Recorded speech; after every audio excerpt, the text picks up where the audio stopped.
பெருமாள் எழுந்தருளியிருக்கும் வைணவ கோயில்களில் அனுமனுக்கும் பெருமாளுக்கும் இடையிலான உறவு மிகவும் உன்னதமானது.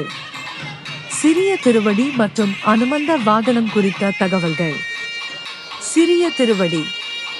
வைணவ மரபில் பெருமாளின் 2 முக்கிய தொண்டர்களை திருவடி என்ற பெயரால் குறிப்பிடுவார்கள். பெரிய திருவடி கருடாழ்வார் பெருமாளின் நித்திய வாகனம் மற்றும் பெரிய உருவம் கொண்டவர் என்பதால். சிறிய திருவடி அனுமன் தன்னை எப்போதும் ஒரு தாசனாக கருதி அடக்கத்துடன் பெருமாளின் திருவடிகளையே தஞ்சமடைந்தவர் என்பதால். அனுமன் ராமாயணத்தில் ராமபிரானுக்கு ஆற்றிய தன்னலமற்ற தொண்டின் காரணமாக வைணவத்தில் ஆச்சாரிய அந்தஸ்தை பெறுகிறார். அனுமந்த வாகனம். பெருமாள் கோயில்களில் நடைபெறும் பிரம்மோற்சவம் மற்றும் விழாக்களின் போது 5ஆம் திருநாள் பெருமாள் அனுமந்த வாகனத்தில் வீதி உலா வருவார். தத்துவம்.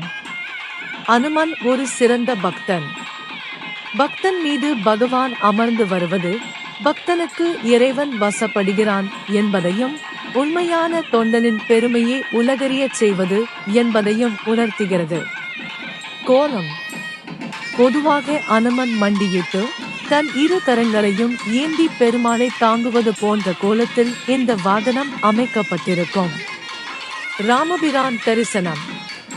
பெரும்பாலும் ராம அவதார திருக்கோலத்திலேயே பெருமாள் இந்த வாகனத்தில் எழுந்தருளுவார்.